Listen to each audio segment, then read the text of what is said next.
Hello, Schmoville. Well, this channel is really, I'm glad so many of you guys have been listening to this thing, and more subscribers are coming to it to check out the old archives of the podcast. Again, the emails that I've been getting, I love that some of you who just found the podcast, I guess about a year ago or so, are now catching up on all of the phases of the podcast. All the episodes from Phase 1 are already there. These are the uploads from Phase 2. The guests just keep getting better and better.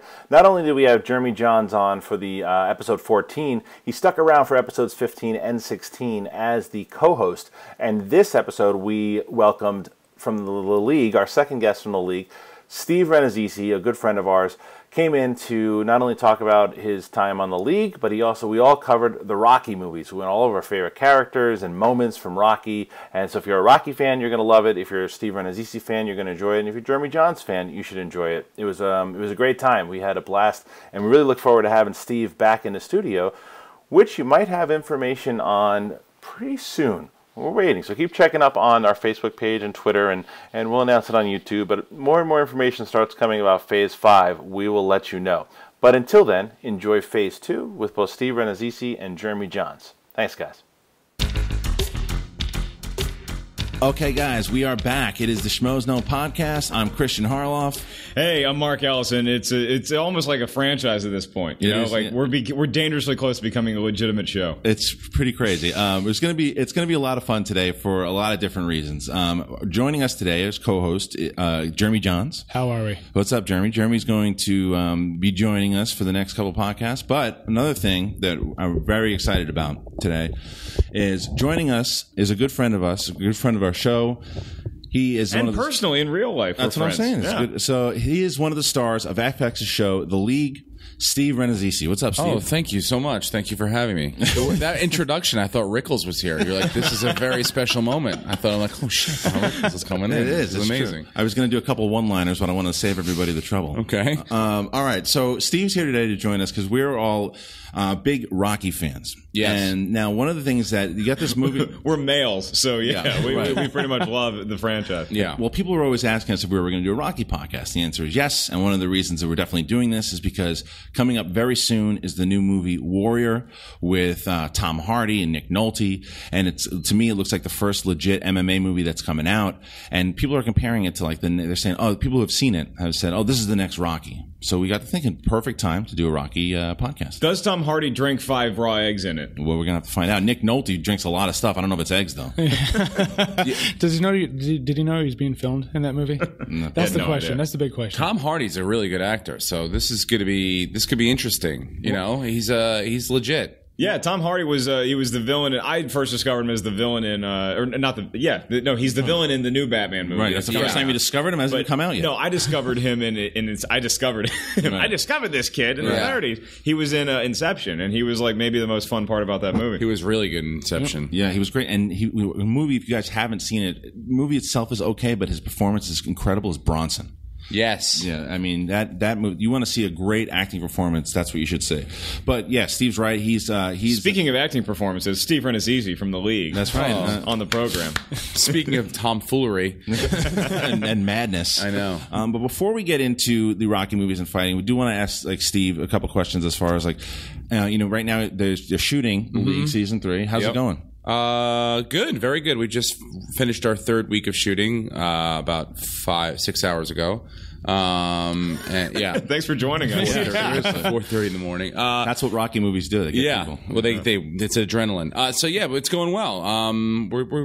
We have some great guest stars. Seth Rogen did our first episode, so we worked with him this week, and Will Forte came in last night and did some stuff with us, and some football players. So it's going very, very well. We have a lot of interesting story, and thank God football's settled, so everything's going according to plan. That's my big question, because I'm a huge fan of the NFL and fantasy football, and the League is a show about fantasy football. So if there was a lockout, and let's say that the lockout lasted all season, there was no NFL in 2011, what would the show The League do? Well, I mean, we talked about that a lot, and I just think I feel like.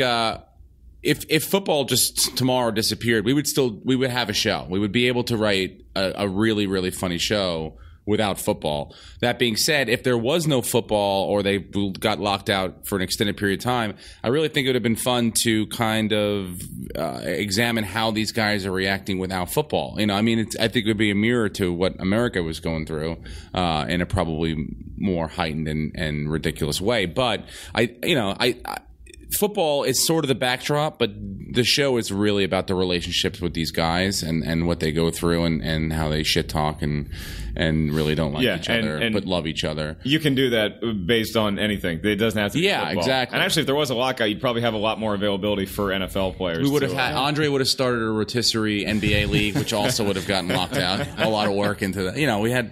We had a lot of different ideas, but thank God there's football, and we're moving according to plan. Well, you mentioned that the fact that you have that like the fun camaraderie. That's that's I think to me what makes the show so fun, and it seems like you guys have that in real life too. Because even we had John Lajoie on a few episodes ago, and we asked him about you, and of course he had some funny choice words that were. we had nothing but great things to say about you. It's funny. We do have a really really fun time. Like last night we were shooting. I'm going to try to figure out how to do this without spoiling. We were shooting an episode where there's a lot of cocaine involved, but we didn't know that there was cocaine. So we're not directly we all do cocaine and we get really really high on coke, but we didn't know we were taking coke. That sounds like every Schmoes podcast. Yeah. That was last night. Are you kidding me? So just to set it up, Andre is sort of having a party at his place, and he's dressed because he wants to do it like a mixology theme party. So he's dressed as a 20s bartender. So we spent a lot of time making fun of him. So we got home at like 4:30 in the morning. We wrapped and I went to sleep. And the first thing I woke up this morning and I was like, "Oh, Andre, you look like one of the unfuckables." That's the first thing that came to my head, like something that I missed saying last night. So I just emailed it out to everyone. I'm like, I don't know why this is the first thing I thought of, but have a good hiatus week because we're off next week. But it's like that's the kind of I'm like we just spend so much time shitting on each other's face that it almost doesn't stop when I go to sleep at night. And it translates on screen too, because you watch, and it's one of those shows where you can't really tell as a viewer how much of it is scripted and how much of it is actually improv. You guys just making it up on the spot. Well, there's a very detailed outline, and there's specific beats that everyone would like us to hit. But as far as and that's just kind of a map. But we kind of take our own roads, however we decide to get there. And in the middle of it, if we think of something funny or we can go off on a tangent, there's always room for that. So it's a very loosely scripted show. That's the way I would put it. Those are always the best. Yeah. Those are always the best. I mean, when it comes from what you actually think, feel. Well, yeah. I mean, you got the Curb Your Enthusiasm kind of was like I think I don't know if necessarily the first, but recently the one that really I think started the trend. Yeah, I know Larry Sanders was scripted, but they did a lot of improvising on the show. Okay. I think Curb might have been one of the first ones that was like, okay, we're not even going to really write specific lines and do scenes and stuff. We're just going to kind of do an outline. Well, that shows to me like how imperative casting is. Yeah, it's a very, very big thing. You're only as funny as the weakest improviser, and we're lucky that we have everyone's pretty good on the show. So that's where the most of that and editing is where a lot of the work is done. Obviously, there's work all across the board, writing and stuff, but the casting and getting everyone together right, and then also the editing, just tightening out all those, because trust me, every take is not gold. We're not all high five. It's not a Miller Lite commercial after every time we're done. There's some really awful, shitty long takes where there's just no one's laughing. When you see the camera guy adjust their weight like this to the other side, you know that it's not going well. News. Yeah. So you just take that stuff out and just tighten everything up, and we could really make a really funny, quick show that seems real. That people think is really conversational. Now the show's a sports. It is. I mean, it is a sports show. Mm-hmm. And in fact, like how many of you guys I know that you're a big sports fan. He likes the real teams. Like the New York Giants and the Yankees. So and a Giants fan. Yeah, he doesn't like the Orioles and the Redskins. And it's August, and you can let a Redskins fan dream for a few more weeks. Now, how many people like Lajoie can't be a big sports fan? No, but his character is so, he has no idea. And John's because he has no sense of football in the league and in real life. John does not. We went to a Ravens game last year. He thought he was at the World's Fair. He had no idea what the rules were. I like him already. Yeah. So it was just this. Yeah, he had no. Like, who are these players opening for the halftime show? Yeah, exactly. We were watching the cheerleaders and stuff. So he has no idea. Our creator Jeff Schaefer is a big fantasy football guy. He's played for many years, and then myself, I played for a couple of years before we started doing the show with some high school buddies. But yeah, we were the only ones on the show. Everyone else, Nick Kroll didn't play before. Paul didn't play. Mark Duplass. But were they sports fans? Yeah, I think, Nick is a sports fan. He grew up in New York, and so did Paul. So they were like, Nick was a Met fan, or is a Met fan, and but not to the point where I am. Right. Not that I'm like, they'll go out during, like, if it's Game 6 of the World Series, they're like, oh, do you guys want to watch the game? Whereas I'm, tailgating at 10 a.m. Right. waiting for Joe Buck to come on the air to make a fool of himself. Yeah, and if you're ever lucky enough to attend one of Steve Rannazzisi's Super Bowl parties, the guy makes a great pigs in a blanket. I'll make a pig in a blanket that'll blow your goddamn mind. I had 38 of scratch. From scratch. Yeah. Now, I'm not stuffing the hot dogs. But that's next year. That's a euphemism, right? I'm stuffing the hot dog with Steve Rannazzisi. If I had $1 for every time I stuff the hot dog. He makes me watch. I get over to the Super Bowl 3 hours before the game starts because I like watching the pre. Exactly. Steve calls me into the kitchen. Hey Ellis, check this out. And he's rolling the pigs in a blanket. I have to prorate Mark because if I tell everyone to come over at 1, Mark will get there at 10. So I tell Mark it starts at 4. Like, well, kickoff's at 3. I'm like, just get here at 4. He shows up at noon, and then that's how we know. Wearing a Redskins jersey. I wish I could do that for the reviews. All right, so that's actually one of the main reasons that it's good to have Steve here talking about these movies because you're also a fight fan. I am a fight fan. Yeah, I mean, I'm. As a matter of fact, I don't know when, but it's airing now.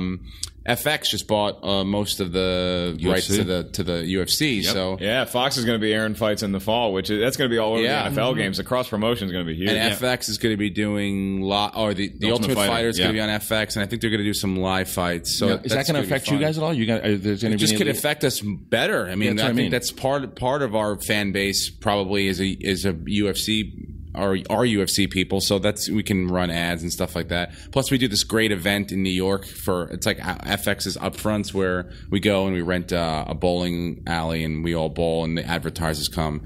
So each show has a bowling team. So I said this year I definitely want to be on the Ultimate Fighters bowling team and just watch those gorillas throw the balls overhand down They're definitely going to win. I used to want to play with the Rescue Me guys because they really were good. Plus, they were huge drinkers. Yeah. But now I want to play with the UFC guys. It'd be weird to see a guy bowl overhand. I guess we know who we're going to email about tickets to UFC now. I know. We're actually we have a Krav Maga episode we're going to do where we all, I think, that's Krav Maga, but I think we're going to try to get a UFC person, maybe even Dana White. Now that would be awesome. Were you a big boxing guy growing up? Like, who were your favorite boxers? Well, Tyson, obviously, just because it was everyone. He was like the Tiger Woods. Yeah, just got to get everyone excited about boxing. But yeah, I mostly over the course of the last 10 years, I've just caught up with it and gotten a little more into it. And now with UFC, I'm just starting to get more and more into UFC, learning about the different people and the weight classes and things like that. I mean, to me, it's just fantasy. It's like, well, I might as well be watching Star Wars because I can't do anything they're doing. I have absolutely no idea how they're doing it. And when it's over, I'm like, holy shit, I don't know how it just ended. I have no idea. Well, you know what pisses me off about it is it's almost like watching like a great guitar player. Like they make it look easy. Yeah. So it makes it look like I could go out there and just ground and pound somebody like a cop when I'm really drunk. You get choked out before you even grappled. Yeah. I did figure out what my move would be, what my tap out move would be. Mostly for me to tap, like a move that anyone could get me to tap out is if you took another man's barefoot and put it on my barefoot, I would tap out immediately and throw up. If you touch my earlobe or your barefoot even just grazed against my barefoot, I would throw up and tap out. And wow. Yeah. All right. Well, because I saw you get hit in the nuts on the show, on the league. I would much rather do that than have your big toe touch my foot. I have very tender big toes, Steve. They're not hairy You'd rather get punched in the balls than have someone have Ellis's foot on your foot? Have you seen Ellis's foot? It's disgusting. It looks like a Clydesdale. What if it was Chuck Liddell punching you in the balls or Ellis's gnarly foot? I don't. Oh man, Steve and I are getting pedicures after the show. We're gonna clear this up. I can't. Really? No, I really Not can't. you're full of it. One time in a hot tub, a guy's foot grazed against mine, a stranger's foot, and punched him? I was like, "Get the fuck out of my face!" It was like a Holiday Inn Express in Austin. It was. Isn't that the best when you're on a road and you take advantage of the amenities? Yeah, all of a sudden I'm upper class. I'm like, oh well, I'll put my robe on and head down to the lanai. No, what if it's is it just guys, like a guy's foot? What if a woman's? If a girl's foot touches my foot, I'm probably going to end up fucking her. See, that's a big, that's an icebreaker right there. Yeah.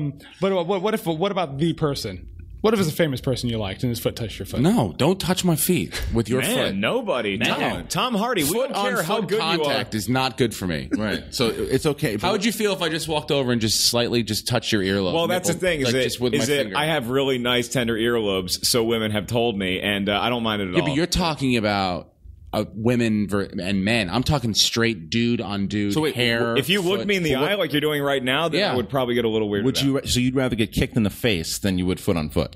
Who's kicking me in the face? So it does matter. Rich Franklin. Oh, it's going to be... Rich Franklin's kicking you in the face, or he's touching you with his foot. Well, his foot's going to touch... His foot's going to touch me... Foot to foot. He has to either foot to foot or foot to my face. Oh, God. Let's just say that... I only had 3 hours of sleep, guys. I'm all right. If you're around Steve, wear shoes. Yeah, I would say I don't want to kick to the face. I probably would take the foot contact, but it's close. It's a lot closer than people would think it would be. You guys should see the look on his face right now. He's struggling. Well, they can see. He's terrified. I can't see anything. Is that still on? Yeah, it's still on. Oh, hey everyone. Yeah. Hi, bloggers. Yeah. Hi. Okay. Well, that's actually a great transition to what we're talking about here, because this MMA movie Warrior is coming out. And I actually think that it's the first movie that is going to do MMA justice. At least I hope so, because I don't know if you've ever seen a lot of these MMA movies we talked about. I saw Step Up. I thought it was great. Wait, that wasn't about MMA? No, it wasn't. Okay. I know they battled a lot. But close to it was that movie like Never Back Down or Fighting or that piss red belt. That I masturbated twice during Never Back Down. Is that weird? No, were you not watching? You weren't watching the movie. You're in the back of a theater somewhere. Yeah, exactly. Yeah, it's all right. That's okay. That's not weird. It's how you spend your Saturday, and that's fine. That's fine. That's okay. As long as you weren't watching the movie.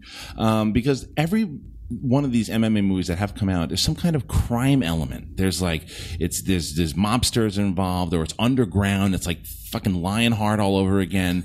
And finally, this trailer at least looks like they're treating it like a sport.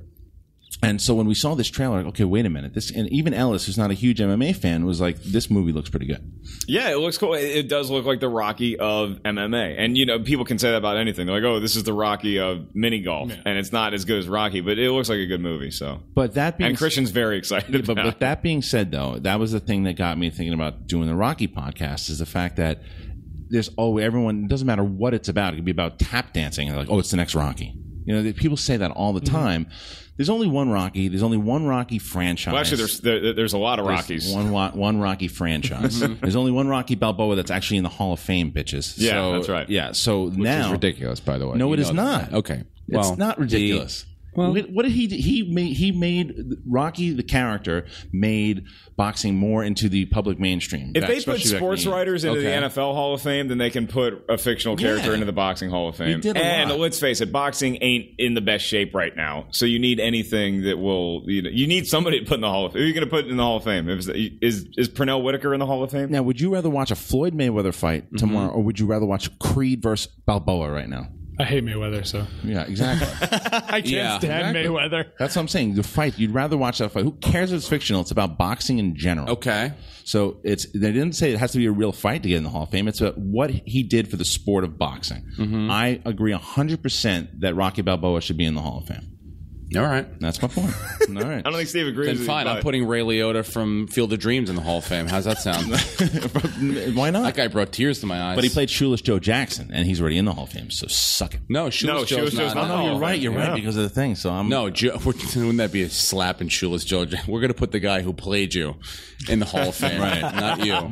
Yeah, we're taking Ty Cobb out and we're putting in Tommy Lee Jones. That's right, because they still don't let that poor bastard in the Hall of Fame. Shoeless Joe? No. Yeah, wow. No. Bitch. All right, so So if you're talking Rocky movies, the first question that you always have is, what is your favorite Rocky movie? Because there's 5 of them. Mm-hmm. There's Rocky 1 through 4, and there's Rocky Balboa. Yeah. There's no such thing as Rocky 5. It never happened. Unfortunately, there is, and we are going to talk about it. I know, I understand, but we'll have to talk about, like Jeremy says, the mullets. Yeah.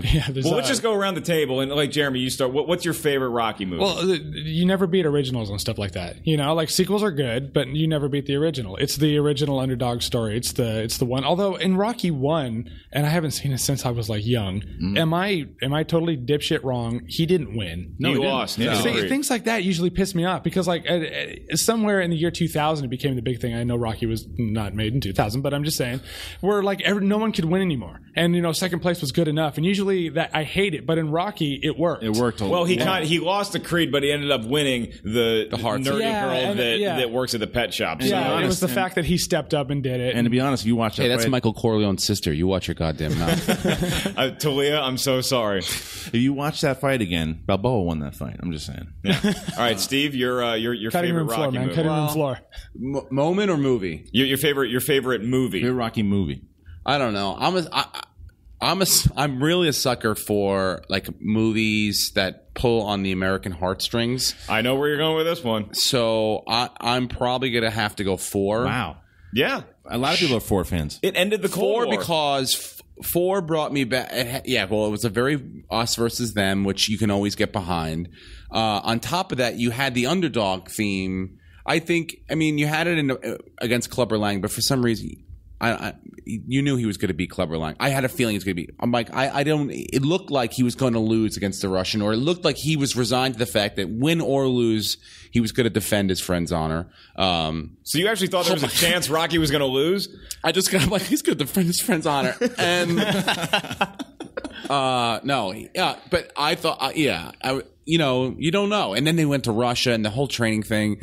You know, the modern training versus the old training. It's, I think 4, look, they're all, I'll watch any of them anytime they come on, but 4 is like when I'm like, I'm going to sit down and watch this. This is why I'm so upset that I was too young to go see Rocky 4 in the theater, because I've heard our good buddy Steve Simone, who's a very funny comic, who I'm sure is pissed that he's not on this podcast, because he loves Rocky. Yeah, I know. He's from Philly. He loves Rocky. And for those of you guys watching and listening, he was our guest on the Last Airbender review. Yeah, check it out. He didn't like it either. And Rocky, he saw Rocky 4 in the theater, and he said that at the end, everybody literally in the theater stood up and went crazy when he knocked out the Russian. Like that's a great movie that can make people in a theater stand up and go crazy. Absolutely. There's a couple silly things with the robot and whatnot, but you Happy birthday, Polly. Yeah, you get past it, and I actually think Rocky 4 is a great one. It's not my favorite. I'm going to go ahead and say that 3 is actually my favorite one. Wow. Mr. T. It was in between 2 and 3, but I'm going to say 3 because you had the first guy that really knocked the piss out of Rocky in the first round, and you're like, no one's going to touch his guy. He was the first Mike Tyson. Clubber Lang. Yeah. The way he just wrecks people. And, you had that great moment where Apollo comes back and he's basically yelling and screaming at Rocky to get his shit together, and then Mickey craps out. I mean, there's a lot of moments going on in this film and it's a pure boxing movie. It's the only Rocky that is like boxing throughout it in the beginning when he's defending the title, 10 times to where, the 2 fights with Clubber Lang, the training, the shit training, the good training with Apollo. I mean, it's loaded. And there's also the scene on the beach where they go when him and Apollo sprint, and they frolic a little too long. There's some serious like homoerotic moments. Steve, there may even be some foot touching in that movie. Oh, for sure. Yeah, and actually the best edit of the running scene on the beach is in Rocky 4 because it's Rocky remembering him hanging out with Apollo when he was alive. Just splashing around like 2 gay dolphins. So it's like I can't give it to Rocky 3. I'd actually, if you just need like a good movie, like if you're about to go work out and you need to get inspired, you put on Rocky 4 and you put on one of the training montages. An actual movie that just sucks you in is probably Rocky 1 or 2, but I'm going to go with Rocky 4 too. I've seen it so many times; it's still my favorite. All right, so let's talk about as far as now.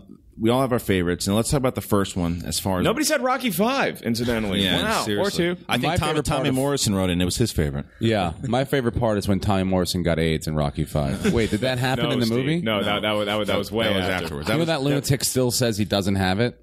Really? Yeah, I saw an interview with him, and he's trying to get. He looks like Tom Hanks from Philadelphia. No. Yeah, he's still. Yeah, he does. Yeah, he's still. He wants to fight again. I heard. Yeah, he says he doesn't have it.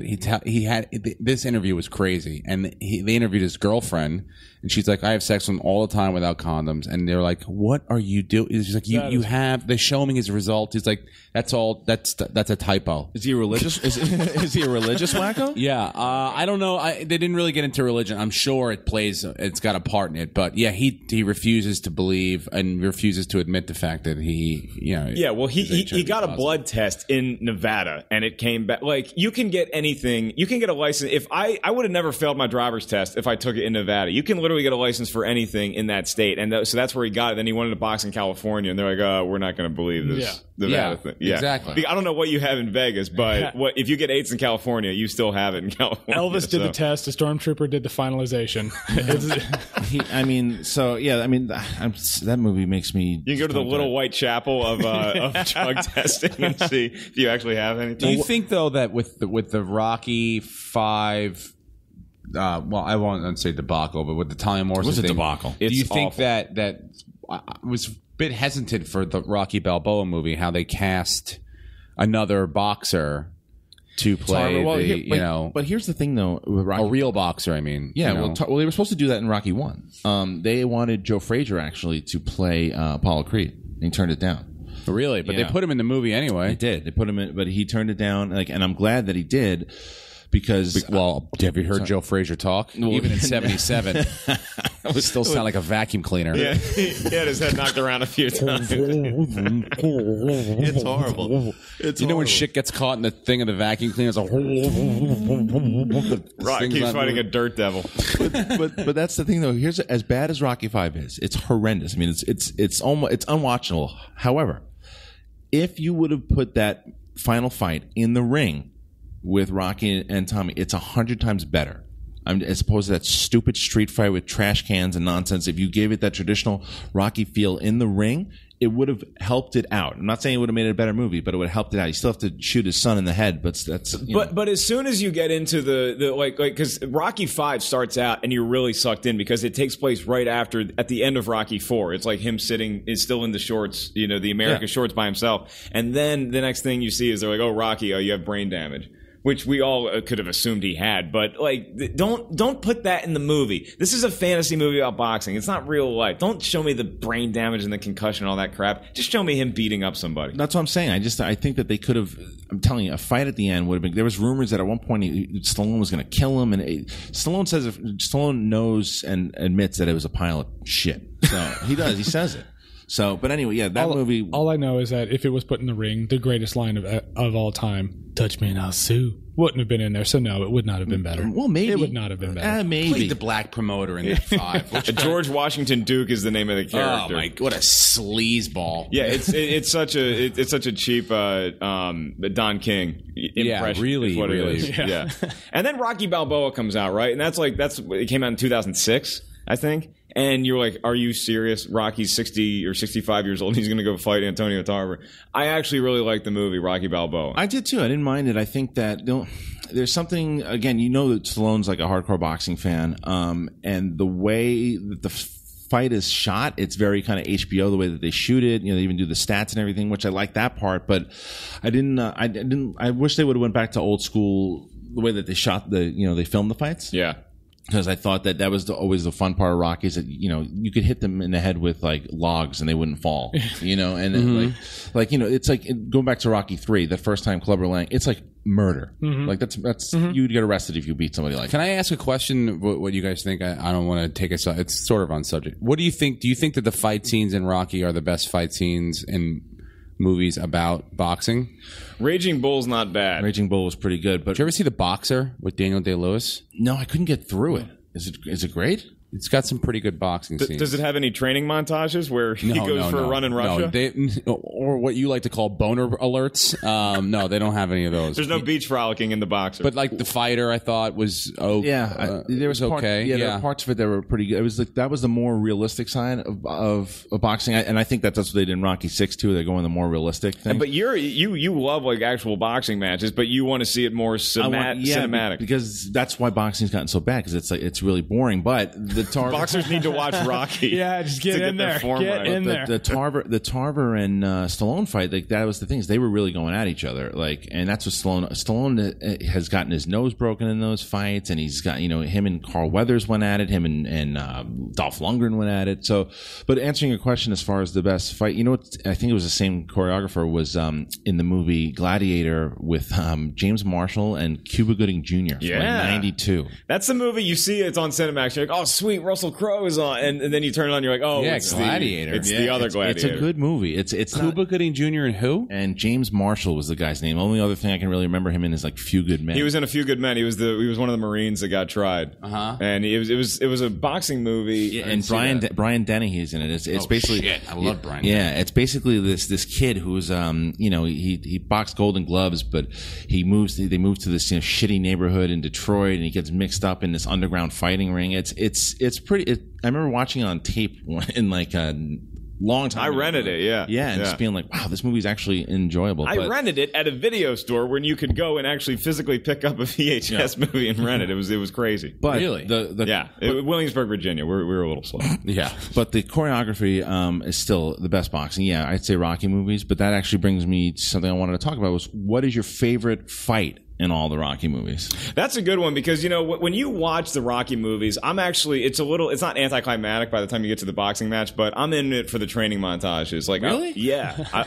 I used to be a fat kid, man. I need to get inspired to go to the gym. Well, you weren't inspired back then because you were still fat. And then, if I watch that, does that count as going to the gym? Like I sweat a little bit because I get excited. But the actual fights, I mean, it's probably Rocky 2 is mine because it's at the end and in slow motion they both fall down and they're trying to get back up and it's like they're, it's stuck in molasses. So that one probably. Yeah, there's always a moment. If someone likes a fight in one of the Rocky movies, it's going to be because of one moment. I like Rocky 4 because when he's fighting the Russian, and I mean, when they first meet, you're like, no, that was Apollo, slaps the gloves. This guy is a machine. He's cut. Yeah, he cut the Russian. Yeah, and so they're both going at it, and they're in their corners, and Rocky's like, I can't do it, man. He's too big, and he's like, he just can't win. And then it goes to the Russian. He's like, he's a machine. I can't. And so you're like, oh whoa, because everyone's always like, oh, it's too much. I can't do it. And when you see the Russian going, yeah, he's too much. I liked that for some odd reason. I like this perspective. It's a lot of pressure when you're a Russian boxer, apparently, because the Politburo will come down and actually give you advice in between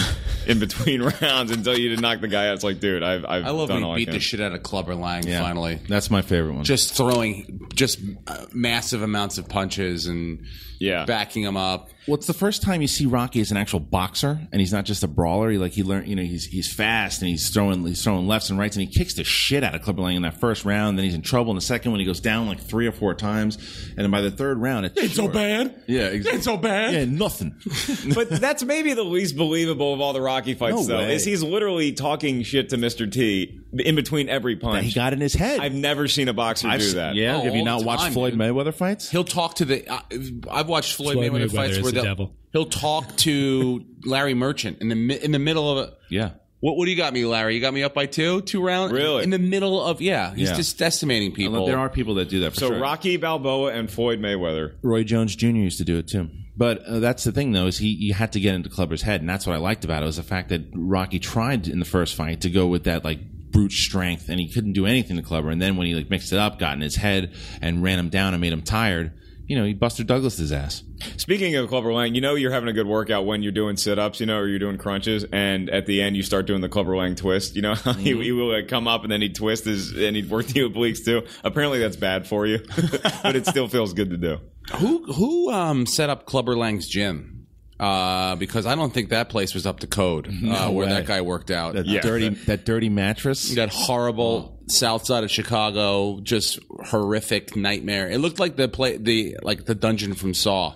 That's where Clubber Lang worked out. He worked out in the pit that Buffalo Bill had in Silence of the And all he did was pull-ups. It seemed to be his off a rusty pipe. Yeah, it was the Herschel Walker thing. All he did was push-ups and sit-ups, and he got huge anyway. And it worked because while Rocky was playing with Muppets, you got Clubber smashing into. Rocky got soft. He was doing TV commercials. He was pitching deodorant. And he was getting kissed in the middle of training sessions. Yeah, you can't do that, Rocky. And he knew that deep inside, and that's why he had to go to Apollo Creed's gym in Los Angeles. All right, what's a sadder Where scene? things are real. What's a sadder? What did that place smell like? When he walked in, it just smelled.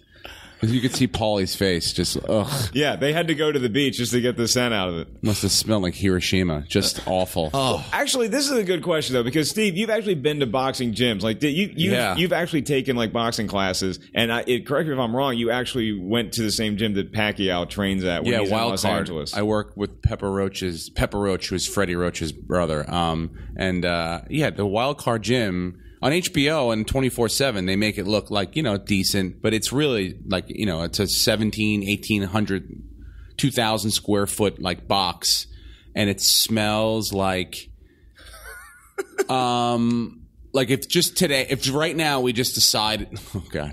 All right, let me pull that back for a second. Be careful. If we, it smells awful, and it never goes away. I really wish that I was inside Steve's head for that last minute to see all the banners that were flying through. It was a long way to go for what you knew was coming, which was the payoff of that it smells. But like I was going to talk about running and then pulling out some sweat and then forget it. Bad Tojo. It smells really, really, really horrific. It never goes away. It's a very distinct smell, and but it's a good kind of you're in there, you're working out, you're sweating, you feel good at the time. Like I forgot my gloves one time, so I had to use gloves that were there, and I put my hands in the gloves and I worked out for an hour, and I took shower. 3 days later, my hands still smelled like the horrific monster who had the gloves on last. So it's not like when you go bowling and they spray the shoes down after every use. No. It just festers in sweat for a week. Did you feel like a fighter? I smelled like a fighter. Yeah, it was. How are you? I mean, can you box a little bit now? No, I'm not very good. I had a 97-pound Korean girl, literally kick the ever living shit out of me. Did you spar with the? You sparred with the. She woman? hit me in the liver, and I made like and I went to a knee in the middle of like a Pacquiao training session. Like you're not supposed to hear cries of pain in the middle of it was horrible. I mean, it's embarrassing when I go there. It really is embarrassing. I'm so slow. You don't go anymore? White. No, I still go. But you go for the workout though. I mean, you're not actually training. Yeah, you're not going to be amazing workout. You're not going to take on Danny Bonaducci anytime soon. No, but it's a great workout. But still, like to watch people that know what they're doing is insanity. Right. I watched Amir Khan. Oh yeah, how just train, and it's crazy. That guy's fast, crazy fast, and he's strong, and he just knows he's great defense. It's like that. It's a different level, of athlete. It's amazing. It's all the more respect for Johnny Knoxville for taking on Butterbean in the Big Five Sporting Goods. I remember that. Was crazy. That was crazy. Taking a punch to the gut, was it? The head, he got concussed. Everything. Yeah. But all right. So I wanted to ask just two categories here that I want to see everybody's opinion in the Rocky movie. What's your saddest moment in the Rocky franchise? Oh, there's a bunch. All right, go ahead, Jeremy. Take the Mick. When Mick died. Out? Yeah. Well, when Mickey, I mean, it was that whole thing because it was. I think everybody who watches that scene when Mickey dies, it's like a range of emotions because you're definitely very sad when Mickey cries, but you're also kind of laughing because Stallone makes noises. Yeah, I agree. That's one of those ones where lip quiver. You never want to see that in a theater because when you're in a group, when you're with a group of people, somebody's going to start laughing and it's going to ruin the emotion for you. But I still say it's the saddest moment. Yeah. There was a sad montage was when Adrian was in the hospital. Right. Yeah, he would just go visit her and she was in a coma. Working out. Yeah. That's a good one, yeah. And in Rocky 2, she's in a coma for like half the movie. It's a pretty nice paycheck for Talia Shire because she's just in a coma the whole time. Just, hey, lay in a hospital bed and then say win at the end of the movie, and that's all you got to do. Give everybody boners. Yeah. That's boner central. Right? I think what we've covered in this podcast is that grown men will get hard watching Rocky. That's what I dare you not to. I dare the frolicking scenes with Apollo Creed. Yeah. Well, it's funny, too, that you said that about Adrian being in the coma for half the movie. By the way, Christian, I'm looking at him in the eye. He's tearing up as we're talking about this saddest moment. He really takes this seriously. He's been tearing up for the past hour. Well, that's a good moment, though, too, because I remember that in college, a bunch of buddies and I went back, we watched Rocky 2, and this one guy had never seen it before. So we're watching it, and, she goes in that coma, and it's like 10, 15 minutes of all this stuff. She finally wakes up, and this guy goes, wait a minute. She was in a coma? And my friend looks over to him and goes, that's what I like about you, dude. You catch on quick. It's just one of those moments that how do you not know? It's such a pivotal. What, did you think she was sleeping? She was exhausted? This guy was an idiot. Yeah. But it was just one of those moments that it was like, it is so pivotal because that's when, wherever the hell she was, whether it's, that realm in True Blood or whatever the hell she was, she came back and realized that her husband needed to win that fight. Yeah, I think maybe it's a tie for me because I really feel awful in Rocky Balboa when he's at Adrian's grave. At the beginning of the movie, you know, because you're like, wait a minute, wait, she's not in this. It's weird, and if you're Talia Shire at the premiere of that movie, you're watching, It's Talia. I apologize. It's Boba Fett and Miss Shire. Boba Fett. I'm from Baba Booey. From the South, we pronounce things differently there. Sorry. I think maybe the saddest is in Rocky 2, I want to say, or maybe it's Rocky 3 at the beginning when Paulie is just like he's on a drinking binge and he's so pissed off the Rocky. Throws the bottle at the pinball machine because we've all had nights like that. Maybe it was last night for me. We're not going to talk about it. But where you get really drunk and depressed and you're like, there's nothing I can do with my life. See, for me, I'm going to go ahead and I'm going to say it's when Apollo gets killed because it's not because of the actual act as much as it's Tony. Throw the damn towel with the tears in his eyes and it's like that guy is intense. That guy is that's maybe, and I've talked with Steve Simone about this a number of times, is that is one of the best scenes in any of the Rocky movies is in Rocky 2 when Apollo really wants a rematch with Rocky and he's talking to Tony about it and Tony's like, it's a great scene.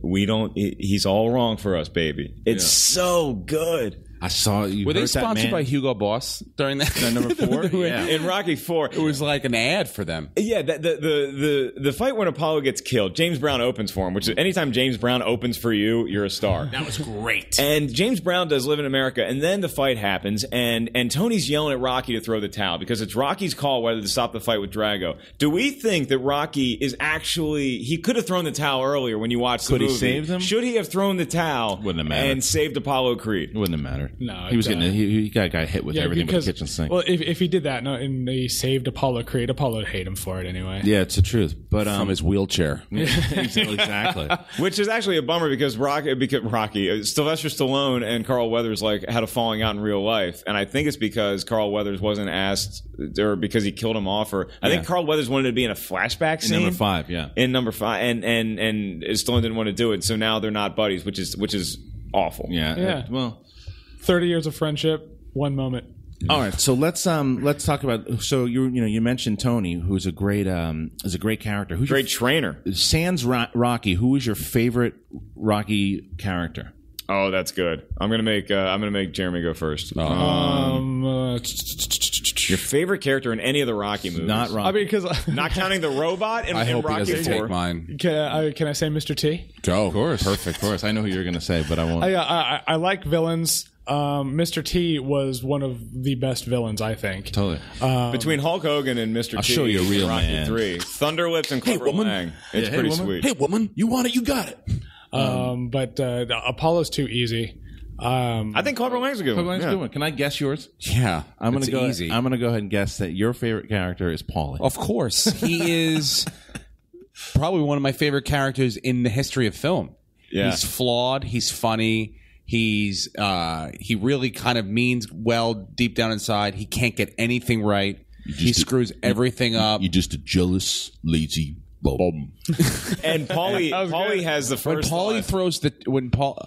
My friends and I used to do a game of like who would win in a fight, Mike Tyson or Paulie on Thanksgiving with the baseball bat. Like it was no matter who, it was someone versus Paulie on Thanksgiving with the baseball bat. That scene to me was just amazing because this is a guy who just literally loses his shit because the turkey's not done, or it's like nothing's right. His sister waits on him hand and foot. It's amazing. He's like one of the best buffoons in the history of film. He's kind of like the Shakespearean chorus too, because he's saying what the audience is thinking. And like in Rocky 4, every guy is thinking, okay, yeah, you're going to Russia, you're going to train, that's great.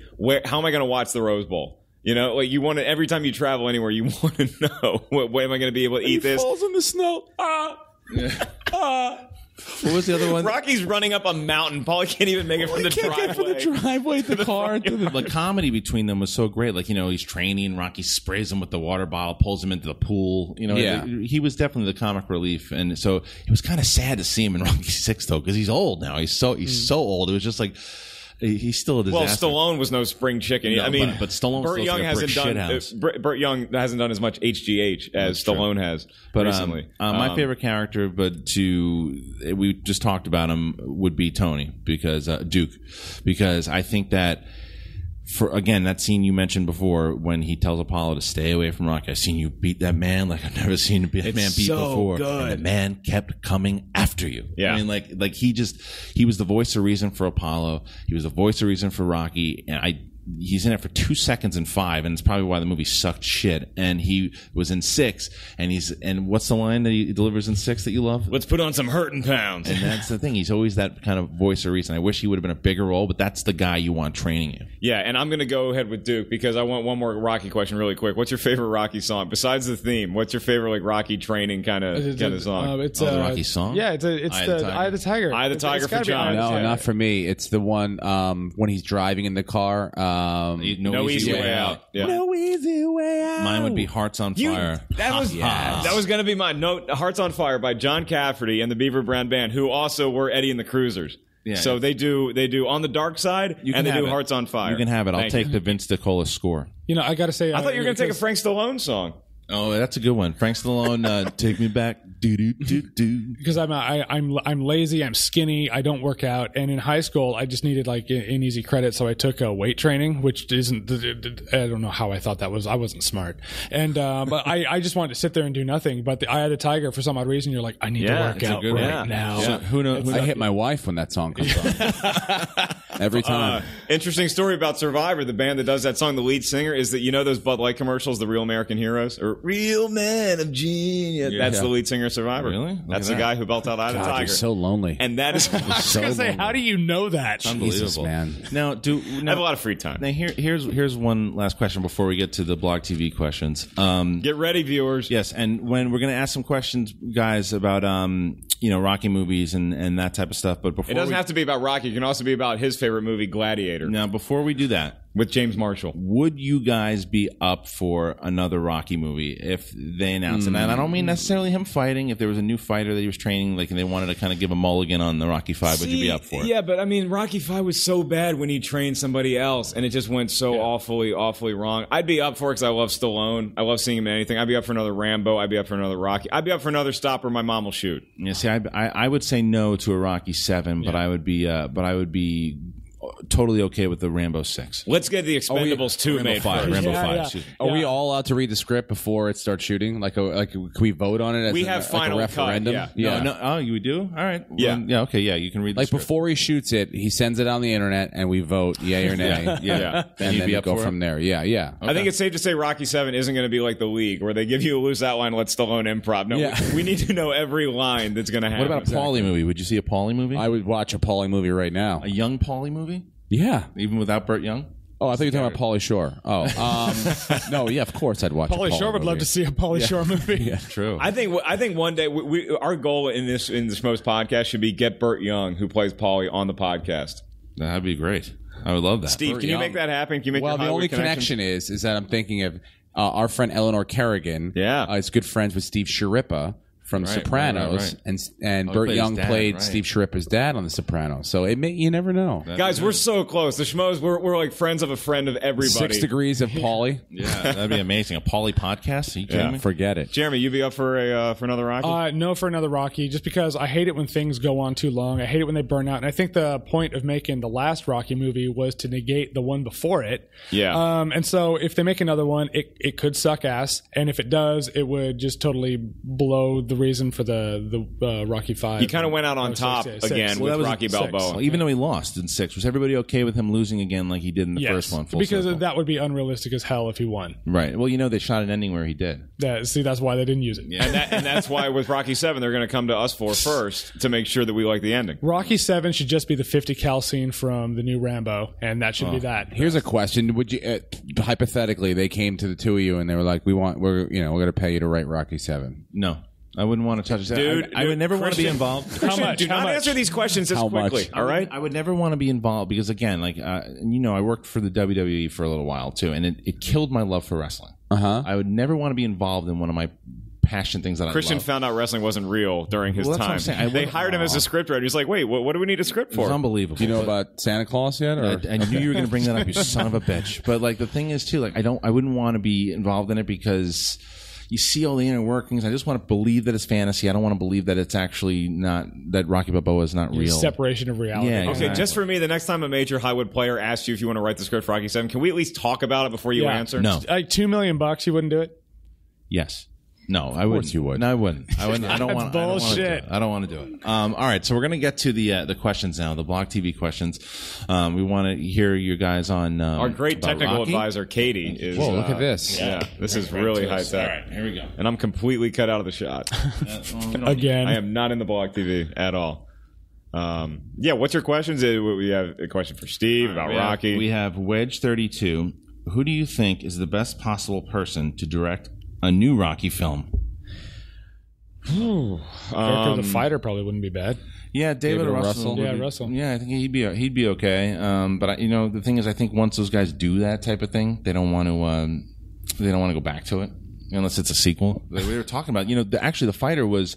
They were talking about doing a sequel because you have all those great Toro Gotti fights. What about Aronofsky? What he did with the wrestler? I was going to say Darren Aronofsky. Everyone could be just like fucked up for the next half hour after they watch it. You know what? I think Stallone knows what. I think Stallone is a good director because he gives the fans what they want. You watch The Expendables, that's exactly what we wanted out of that movie. So I don't have a problem with Stallone doing it. It's not going to happen, by the way. Yeah. All right. Let's see. So. What's his name? Racha? What do you think of My Little Pony's friendship with magic? What the hell is that all about? You don't have to read every comment. I didn't. Sorry. Good Lord. First of all, it really wasn't the classic My Little Pony. It was kind of a reboot. Your favorite Rocky enemy? Oh, that's a good one. Gloria V asks, "Who's your favorite Rocky enemy?" I'm going to go with Ivan Drago. It's a good one. I'd probably say I gotta say Clubber Lang. Yeah, it's Mr. T for sure. Yeah, he's Sam. Hulk Hogan, because it was like Thunderlips. The name of the game. That's a good one. Okay, let's see. We have another one. All right, DJ Ham. Why is there so much Rocky? Why are you talking about it? Because it's a Rocky podcast. This person came in late. They came in late. Yeah, it's a Rocky podcast. Okay, then I think. What do we think of a Rocky sequel directed by Christopher Nolan? But anything he does, he's probably going to be really good. Christopher Nolan, yeah. I wouldn't peg him as a Rocky director, but he did do Memento and shit like that. All right. Well, anyway, we're not getting a lot of Rocky questions here, so we'll just Rocky podcast. I'm out. It's so great. You know what? I'm going to take that comment as he's so excited by Rocky. He's going to go work out. Yeah, he's heading to the gym and listen to Eye of the Tiger. That's like a dude sitting through the whole musical Grease, crying at the end, and be like, "Wait, this isn't about the country. I'm leaving." Exactly. Yeah, maybe he was. That's not a quick guy. That's not a quick one. Okay, so we're going to wrap up the Rocky podcast here with Steve Rannazzisi. Thank you for joining us. Thank you very much for having me, fellas. Mark, would you mind putting that back over there? I thought you were getting a forearm workout. Can I plug something? We're just about to ask you that too. So let's, Steve. Of course, when does the third season of the league premiere? October 6th, Thursday, October 6th at 10:30 on FX after Always Sunny in Philadelphia. Great. And you can always see Steve at our favorite home club, the world famous Comedy Store on Sunset. And also October 15th, which is a Saturday, I'll be doing 2 shows at the Improv in Hollywood. Doing my hour Comedy Central special, so come down if you can do that. And season 1 and 2 of the league are on Hulu, and season 2 comes out on Blu-ray October 4th. Bam! Nice. That was a season pro, man. Right. Well, Steve, thank you very much for joining us. You've been a friend of the show for a long time. By the way, for those of you guys, we talked about the Dark Knight review. If you want to see an old school Dark Knight review that we did with Steve Rannazzisi, go to Current TV or current.com and type in the Harloff and Ellis show and look up the Dark Knight review, and you will see an old review where Steve joined us. I believe I filmed that with Steve in his driveway. I think I drove over to his house and the sun was going down, so I'm like, we got to get this right now. It takes me a while to catch on to some of this technology. I'm like, what is this newfangled camera I have in my computer? He's like, you have to just just come over here and do it for me, Ellis. I just have to hit a button and leave. But again, thanks again. We'd love to have you back on. I'd love to come back. And guys, and join us next week. Jeremy will be here again with us co-hosting, and we will be interviewing the very lovely Serena Vincent, and we'll be talking about horror films, where, to be honest with you, the 3 of them will be talking about it, and I will be listening. It's going to be awesome. And Serena Vincent, very cute feet, Steve. Yeah. I told you I have no problem with women. Yeah. All right, guys. Thank you very much, and thanks for listening.